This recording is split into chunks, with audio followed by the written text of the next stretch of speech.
Hey guys, Maven here. Today I am sitting with Mark Kopani, or you might know him as Muhammad Hassan. Now, Muhammad is known as the most controversial WWE superstar of all time. And today, we're gonna find out why. Mark, you ready to go back into the past? Yeah, man, let's do it. It's good to see you, brother. You too, brother. Yeah, man. Hello. My name is Muhammad Hassan. So Mark, I know one thing, and I actually found out a little while ago, you're 100% Sicilian, correct? Yeah, both sides, man. So how did the character Muhammad Hassan get pitched? So what I can remember, because it was like 20 years ago, is it's a long time ago. I battle that too. Yeah, all right. I remember being in OVW, and I was Mark Magnus. I was this year's model. I wore like the leather pants. I was in the group The Revolution with Doug Basham and Nikita and Danny. And Arn Anderson and Jim Cornette came to me, and they wanted to talk about this Arab American character. We had no idea what it was going to look like. They just knew that I was dark enough, and if I grew a beard, that I could probably get away with being Arab. How did they pitch this to you? And then Sean came into the picture, Sean Davari, and Sean's not Arab himself. Sean's Iranian. He's Persian. Like to say that Sean is Arab would be to say like. It's an insult. I'm Greek, right? It's an insult. Even though they're close together, they're two different nationalities. And so Sean was Persian. He came in and he could speak Farsi. And so adding Sean and me together really kind of gave them the concept of having this Arab character come out and really insult America, so to speak. We really worked with the character until we found something that got the most genuine heat. And the best part about that character was that the heat that character got was genuine heat. It was because I was telling the truth. Yeah. I wasn't lying. I was showing America what they were doing to this Arab population in our country that had nothing to do with 9/11 or the London bombings. I was showing them what they were doing to these people by treating them like second-class citizens. And people hated it. Once you've left the arena, did they hate you when they would see you? Oh, absolutely. That's organic. They believed it. They believed it. Some of the situations that Sean and I have been in, I mean, people really believed we were those characters. At the time, we were involved in a war. We had just sent troops to Iraq, so it's literally the powers that be in the WWE just telling. It's almost too easy to send someone out there. It's almost like in essence, it's almost like getting cheap heat. But even still, you got to have somebody that can pull it off, and you pulled it off. I think I did, but let's watch it. Let's do it. All right, you ready? Yeah. Let's get into it. I am an Arab American. I grew up right here in America. Look at me, man. Look how jacked I was. You were jacked. Dude, you still are. I know, I appreciate it. Look at that. Don't confuse me with acts of terrorism here in America. I like how Davari's selling it too.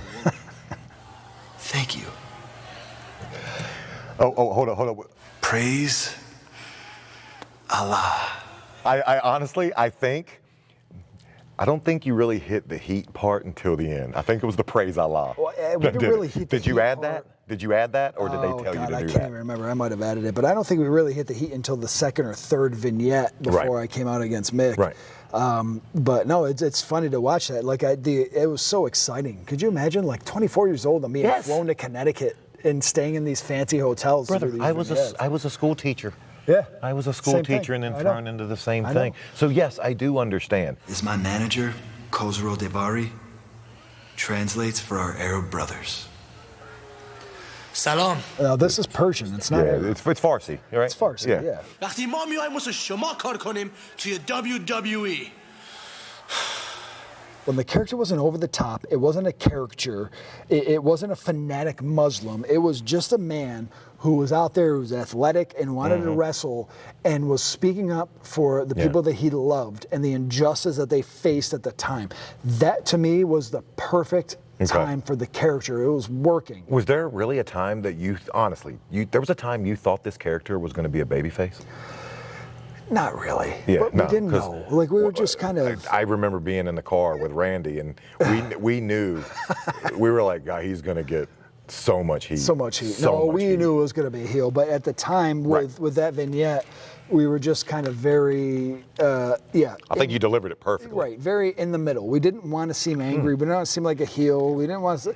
We just wanted to be very, not monotone, but just Matter of fact. very deliberate in how we delivered that message because it was going to build over the next few months. Okay, so that was your opening. That was your first ever vignette you shot? Man, God, I miss having black hair. Don't miss it.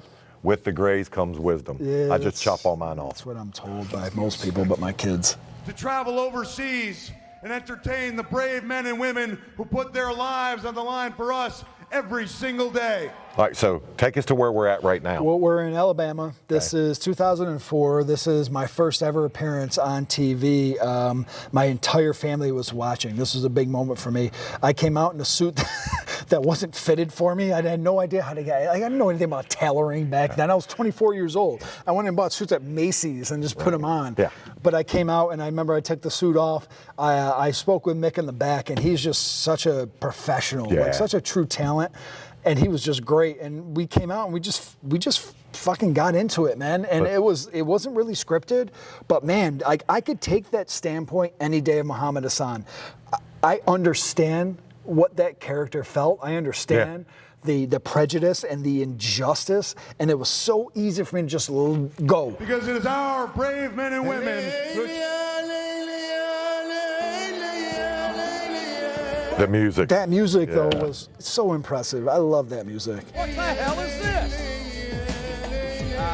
I don't even know what this is. This is the first time that I ever came out in person Gotcha. against Mick Foley On Raw. on Raw. Muhammad Hassan, he is scheduled to be here tonight. A big boxy suit. It's not too bad, I guess. It could be a little bit more fitted. It could I'm be not a gonna lie. little- yeah, no, it could be a little bit more tailored. My You want to wife, show your physique off? Come on now. my wife would have a lot to say about that suit now. You. But back then, she didn't know me, so we were okay. Yeah, I'd donate that suit now. همه کی توی این ساختمون همه کی توی خونه تلویزیون نگاه میکنین وایسا Our promos were, they were never scripted. They would tell me something I need to hit, and I'd go out there and hit it.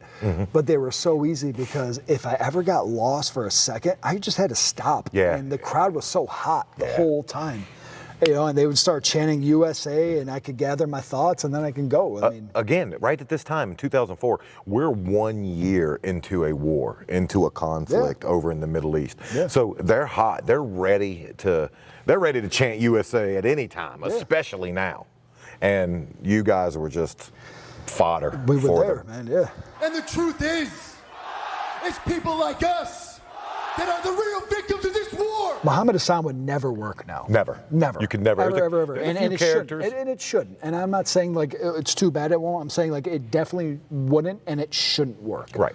It's just not the kind of character that is it agrees with modern society, and that's perfectly fine. The character, and that's what I love about the character, is that it like stays in its time. Right. And here I am living a very different life, and that character just gets to stay in its time.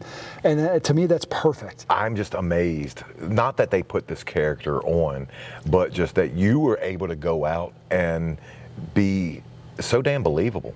Dude, I love being a heel. Like, I was always a heel. I was never a babyface. I love me being too. a heel. Me too. And you know, I they hated being a babyface. No, it's just the selling. Yeah. And it just, Oh, yeah, yeah, like, I hated wanted to be the bad guy. Yeah. I always loved it. The land of the free.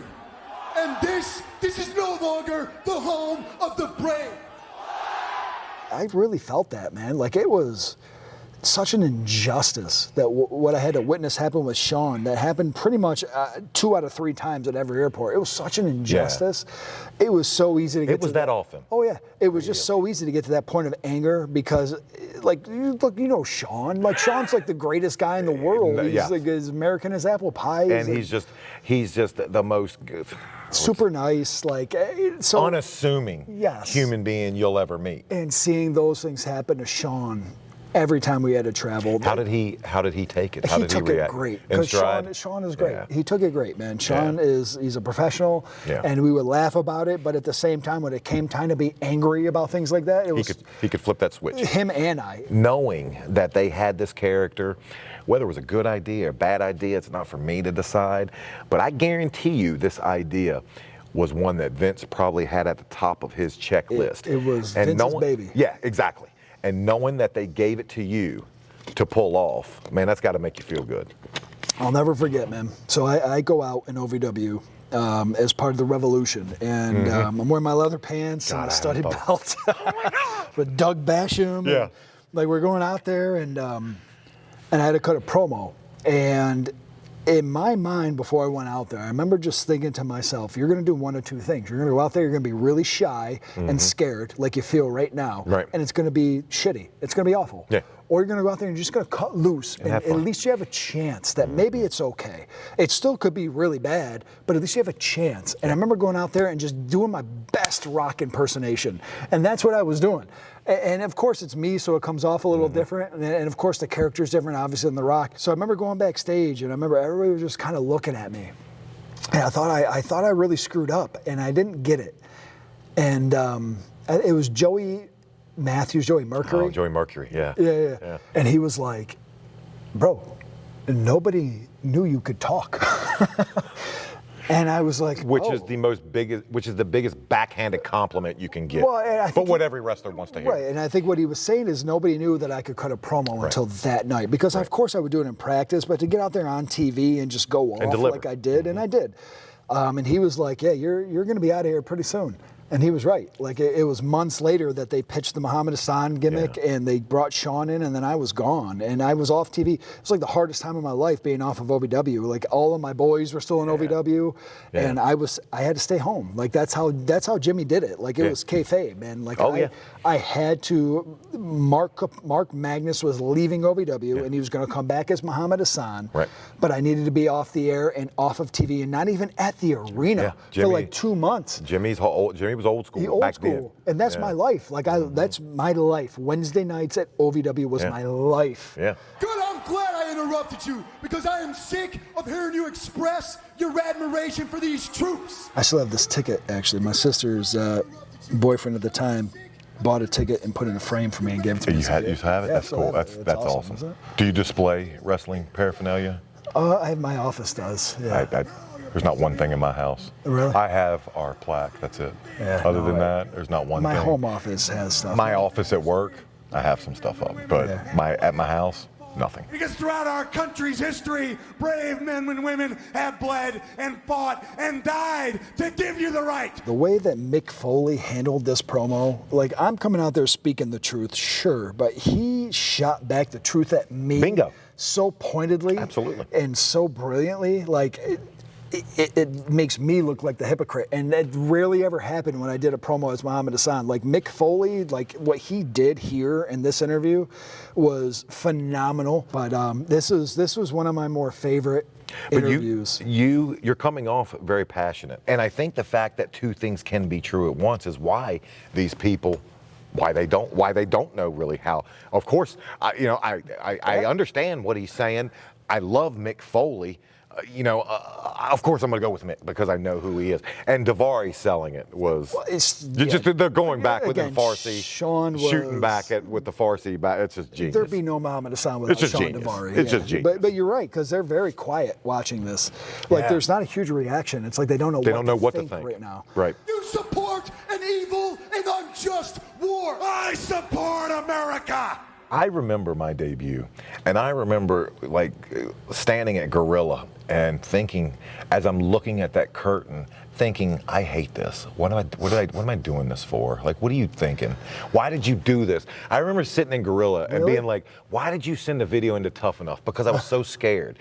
And then the second the curtain opened, it all went away. No, I was gonna say, like, and it was like that every time. Yeah, every you time. don't look nervous. Ric Flair said, if you're not nervous, then you don't care. You don't care. Yeah. And I was so nervous. I remember I got some critical heat because I used to put my headphones in, and I used to like bounce and get warmed up with my headphones, and you know, when you're in a position like we were, everybody's looking to give you heat for something. For something. But I was so scared. Now that's everyone. Yeah. Everyone will have their headphones in doing that. Yeah, of course. And I was so scared when I got to Gorilla, and then it was like the music hit, the curtain opened, and it was just like, yep, go to work. That's exactly how and it was. that's how for I me. felt. Yep. It was like, all right, time to work. But I was so scared.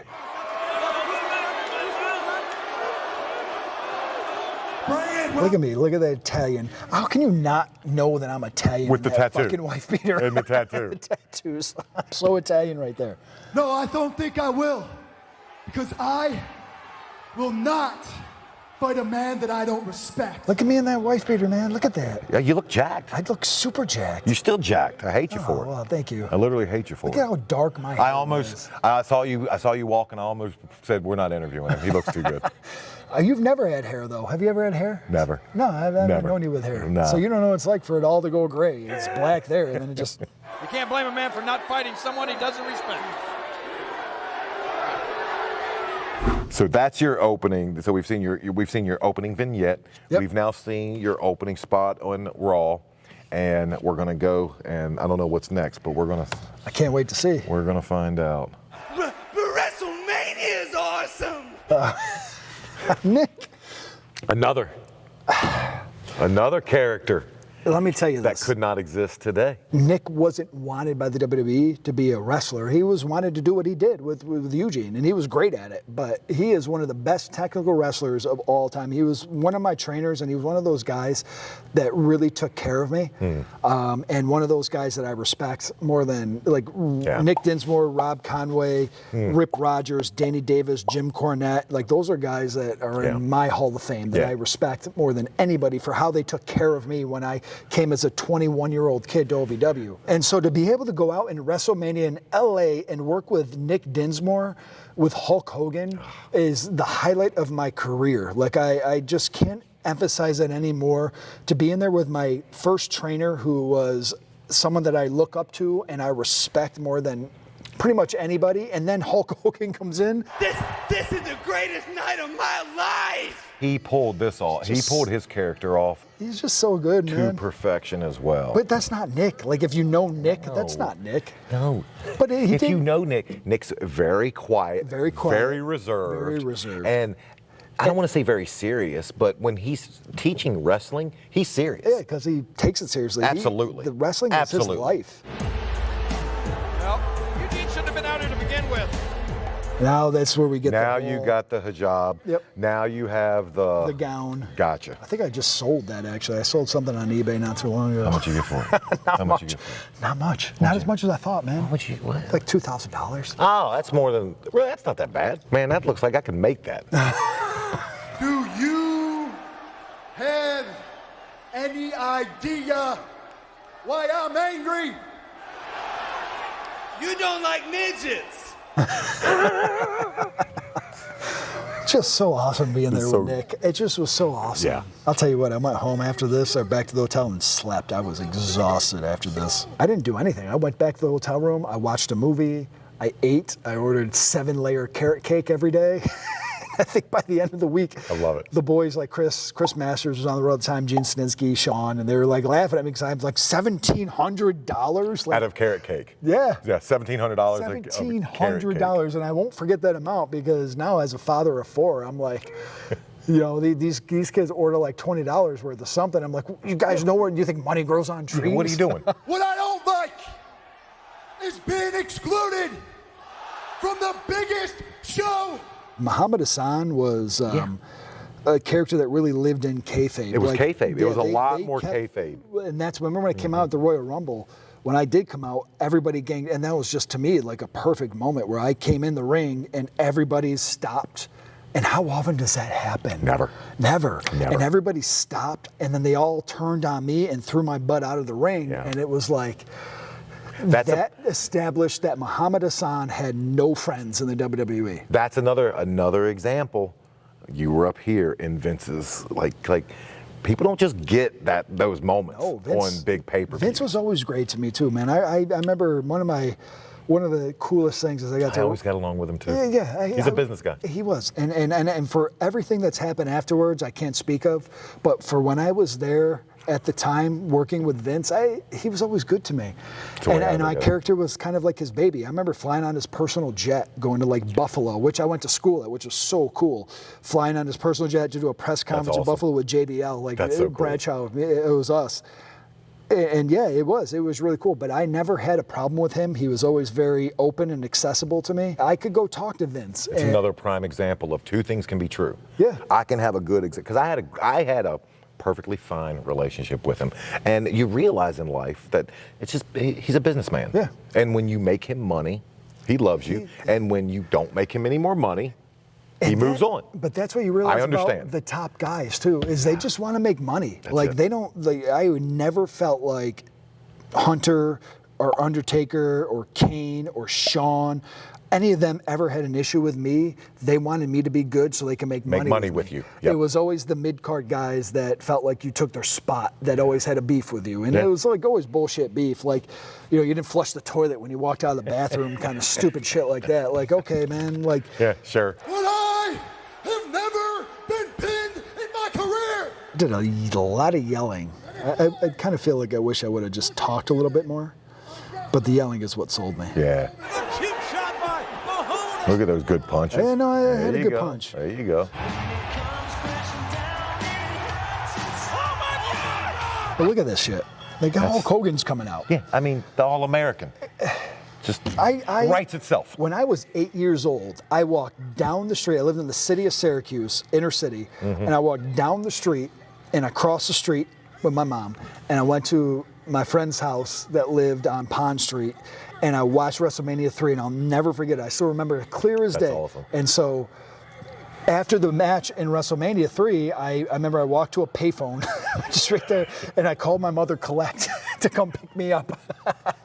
So to be able to get in the ring and just look at this with Hulk Hogan, who was so great to me all the time at WrestleMania. Like not many human beings can say that. No. That they've been in the ring with Hulk Hogan at WrestleMania. And I am so fortunate. Like, think about that. I know. I'm so fortunate to be able to say that. That's insane. But it's like, even watching it now. Because I don't care who you are, what you say. Wrestling isn't what it is today without that man. No, absolutely not. And again, he's had his own issues, but he was always good to me. And how was he to work? Because he's the one. There's a He's few guys that I never did anything with, and it sticks in my craw. Like, I wish I would have. He's one. Yeah, he was super easy, man. He's so easy to work because he's fucking Hulk Hogan. He can do anything and people pop. You know what I mean?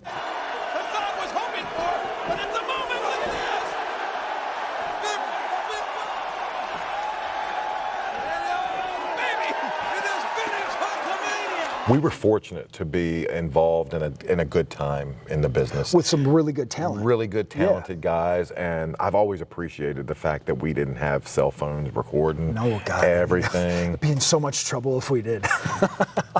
Imagine the shit we used to do back then. Who you telling, brother? Who you telling? Intercontinental Champion, Shelton Benjamin. I'm being told that. Shelton, oh my God. So I did a move with Sean O'Hare, who unfortunately passed away. And Sean I love Sean. He was just a great guy. He did one of his finishers on me, and I'd never done it before. My leg stuck and my ankle snapped. And we were somewhere in the middle of Kentucky at the time. And Shelton brought me to the hospital and stayed with me the entire time. And then he drove me home.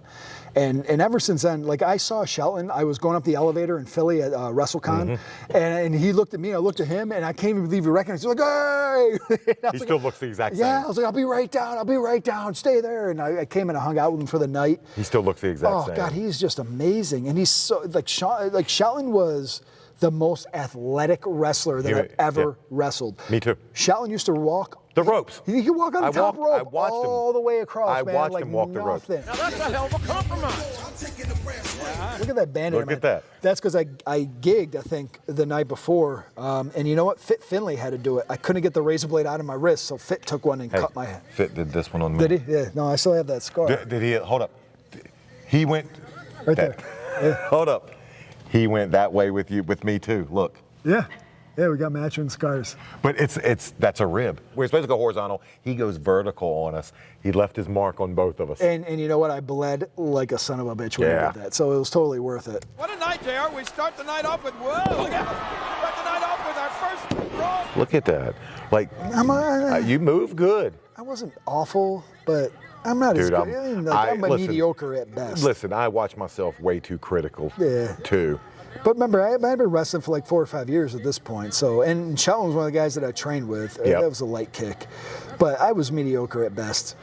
And so far, a pretty solid game plan by Shelton Benjamin, out wrestling both men. But It's like those hits like that. Like I look at them now and I'm like, man, you got to put everything into those. You can't half-ass anything when you're in the ring. Not for TV. Hassan and Daivari thought, what a running knee lift. You heard the impact. We've now seen you in the ring with Shelton Benjamin. We've seen you in the ring with Mick Foley. We've seen you in the ring with Hulk Hogan. I mean, you're in the ring with some big names of the industry. Now we're going to see you in the ring with Stone Cold arguably one of the biggest names of all time. Oh my God, yeah. I see sand people. This promo was pretty much unscripted. Oh yeah, that's the way he works. Oh yeah, that's the way he works. And my promo with John Cena was the same way. Like it was just so much. I guess I want to use the word fun to go back and forth with someone who's so good. Yep. So therefore, I don't want to shake your little grubby hand. And right now, I'm just marking out that I'm in the ring with Steve Austin. I did the same. Yeah. And why don't you like me, Steve? Because of the way I dress? Called him Steve. I know. I love it though. I love it. That's a good break in that character. Yeah. Because you see him as Steve. Yeah. You're arguing about how every American sees you. Mm-hmm.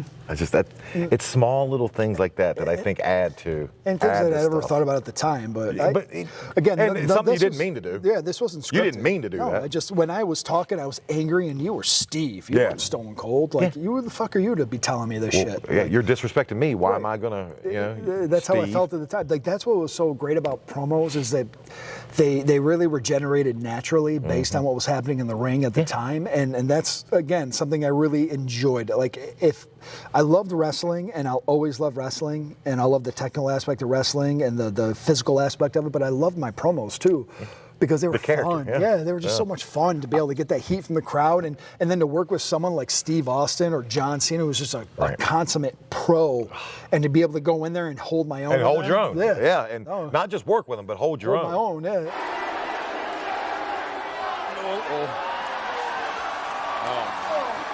Genius. Genius. Hassan, what a shot by Benjamin. Not bad. Very, very athletic. Bad, yeah. You're kind of a la Scott Hall with the jumping off. Yeah. Like thinking about it now, I might have actually maybe just taken it as like a devastating move and just let my whole body fall on his shoulder. But you see The Rock taking Rock flip-flops all over the place, and you kind of just want to do the same. My favorite is Scott Hall when he goes up and just looks like he's like doing the Nestea plunge.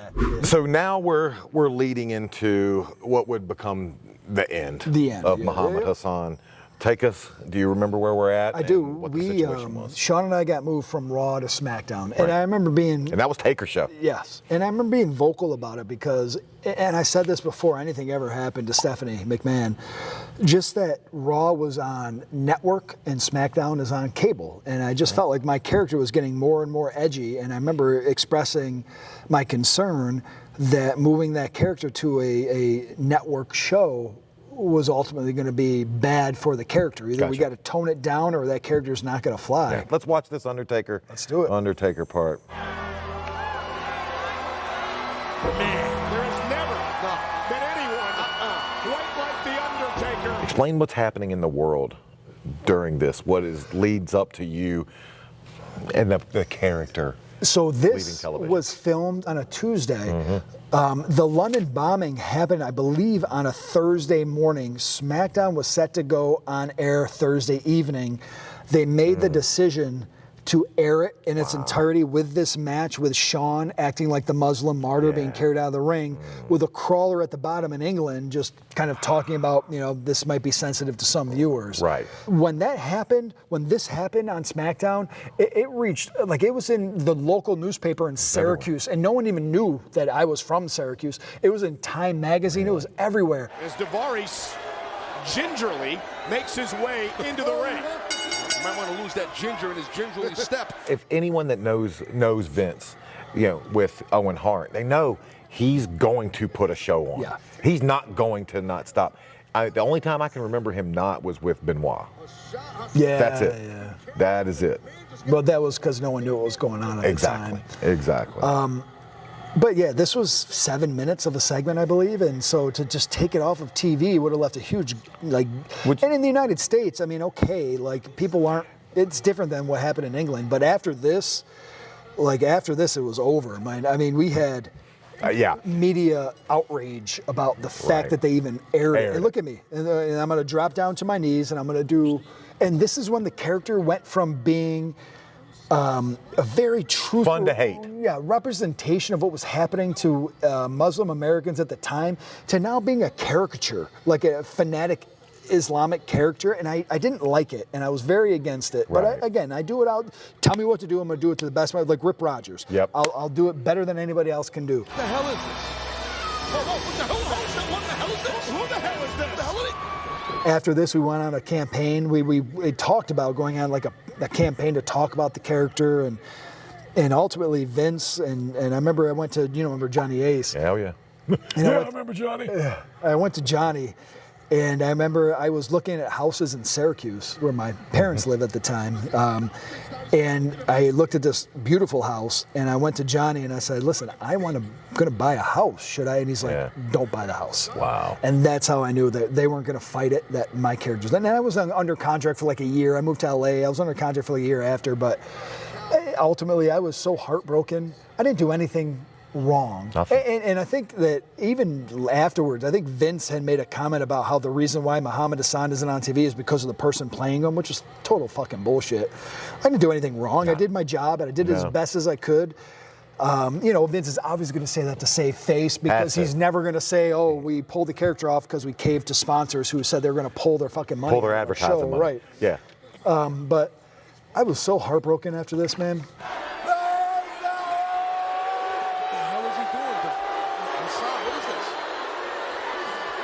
Yeah, as we watch this, this is bad. It's probably not the direction I would have taken it. And I never wanted to go this way. I loved the character when he was speaking the truth, and now he's a caricature, and he is an Islamic fanatic, and it's not representative of what was happening to the Arab people at the time. Right. And it's insensitive, and it's frustrating that we went that way. But we went that way to try to get more heat, but we had plenty of heat. You had heat. Right, we didn't need to. Look at his face, Cole. I never seen Undertaker look like this.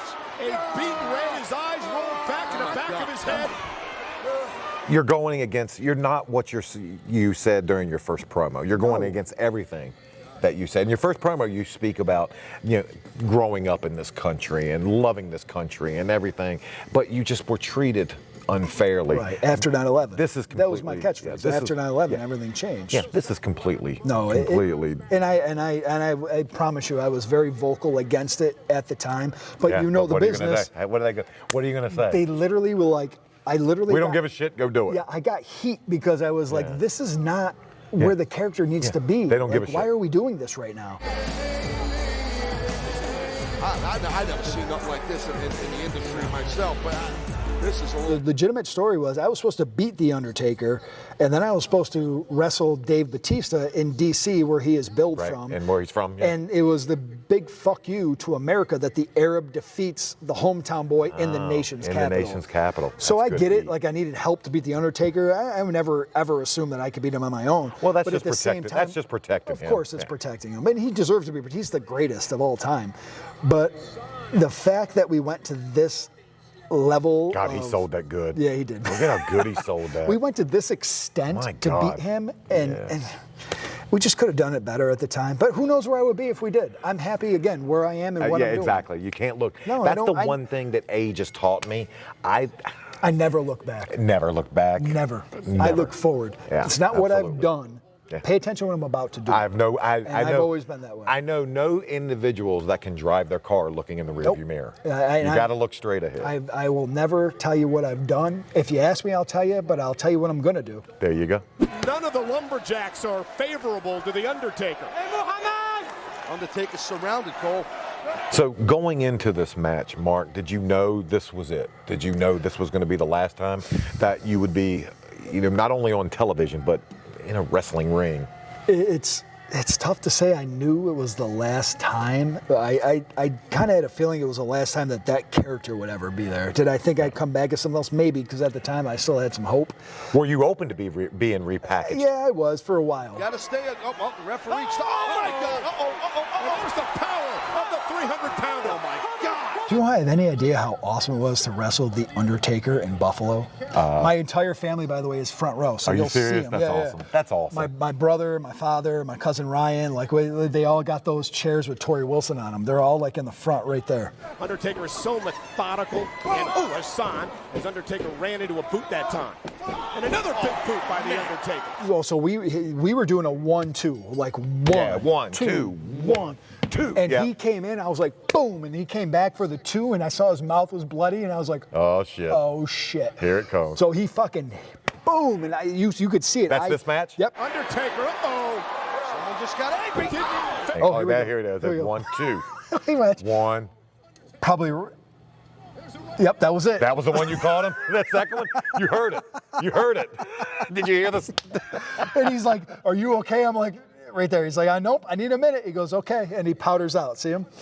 Like it was a receipt, and that's a respectable thing to do in the business. Absolutely. But he's just the Undertaker, and he hit me really hard. We've done videos explaining receipts. Yes, he just. And it's a necessary. It's a necessary part of the necessary business. element. The only other receipt I ever got was from Shawn Michaels because I kicked him in the balls. Trying to crawl out of here. Hassan crawling up the steel steps. And look at this. The Undertaker's in pursuit. So I'll tell you what, this bump was a tough bump. We had rehearsed this bump one time, but we did it with 2 crash pads. It's a pretty decent drop. People don't realize how high that is. No. It's like a 10, 12-foot drop. With 2 crash pads, it really softened the blow. But the problem is when we did with 2 crash pads, you could almost see my feet as I came back up. So I was like, just get rid of one, and I'll do it with 1 crash pad. And they're like, do you want to try it? I'm like, no, I'm just going to do it that day. Yeah. So I just did it. Up. I hit so hard in the back, and I'm getting neck surgery in like 3 weeks, and I feel like this is probably the instigating injury. This didn't help. Obviously, it's degenerated over time. I mean, I'm 44, but I landed so hard on the back of my neck that I flipped over and landed on my feet. That's how hard I hit. So I got 5 herniated discs. My C5 and my C6 are so herniated that there's no spinal fluid. My spinal cord is in the shape of an oval, so I got all kinds of issues. And I'm gonna have it fixed. It's no big deal. Yeah. But I look back at videos like this, and it's funny that it took me so long to figure, because this has been going on for months, and I didn't know it was my neck until recently. It's like, well, of course it's your neck. Like, watch it. You're about to land on your neck. Oh, no! Hassan up high! You gotta be kidding me! Stop this! No! Oh, God! And that was a tough bump, because I wanted to look good. I'm like, this is probably the last bump I'll ever take. So you knew. Yeah, no, I was thinking it probably was. Really? And I pushed up as hard as I could off of him, and so he got me right up there. At this point, had you had your conversation with Johnny Ace? Yeah. And Johnny told you? Don't buy the house. Wow. Yeah. So I had a feeling that was going to happen. All right. So now that we've seen and went back and looked at your career, are you happy with it? What are your thoughts? Obviously, look at where we're at today. I am happy with it. I really do now. It took a while. I was heartbroken for a long time. It took a while for me to get back on track. Yeah. And I do love now at 44 with my family, with everything that's going on in my life that's so positive, to look back and think that I was the character that was too controversial to stay on TV. No one gets to say that. So I get to. 20 years later, you're still talking to me about it. And like I said to you earlier, man, I don't look at what I did in the past. No. I look forward to what I'm going to do in the future. And right now, where are we? We're at G. Ray Biley High School in the Fulton City School District. This is where I work. I was going to say, why are we here? Yeah, this is. I started here as an assistant principal, I believe, in 2014. I worked my way up to become principal at the junior high school in 2019. So crazy. And now I am the director of human resources. So I'm a senior administrator for the entire district in 2024. but this is where it started. This is where my first administrative job was. I was a teacher for 5 years. I love teaching. I love working with kids. I taught social studies. Okay. I love history. Me too. And I am always going to be a teacher. But as I became a teacher, I had a great principal that I worked with at Hannibal, which is just down the road. It's in Oswego County, and he really kind of made me understand that I could have more of an impact if I had a bigger reach. Do your kids recognize you? Oh yeah. No, do they always bring the wrestling? Yeah, no, everybody wants to talk about it, I'll talk about it. And they'll always be like, hey, Muhammad, and I have no problem with it. Yeah. Like, no one is ever disrespectful, and it's wrestling and education for me has never been negative. It's always been a very positive thing. You've made such a difference though, and I'm happy that you're happy more than anything. I'm happy to see you, man. Brother, I'm always happy. This was a long time in the making. So we got Mark's family here. Who are you? My name is Sam. And Ava. She's my adopted daughter. This is Lily's best friend. hey, doesn't That's matter. my daughter right there. Doesn't matter. They're both really good. And Lily, Yes. what's it like having this guy as your dad? Do you guys ever get curious about his wrestling time? I do. You do? Yeah, I see like TikToks about it that I always send into him, but like they're not always true. Here's my question. This is going to show exactly what you feel. Do you tell your friends, my dad used to be a wrestler? Yes. Yes. You definitely do? 100%. Then that tells me you're so proud of what he's done, and you're proud of him. If you tell him 100%. I love it. I love it. So proud. I love it. Well, thank you, ladies. And Sam, you actually have a YouTube channel, so how can we find it? It's Sam Loves Hoops, uppercase S in Sam and uppercase H in Hoops. Click the link in the video.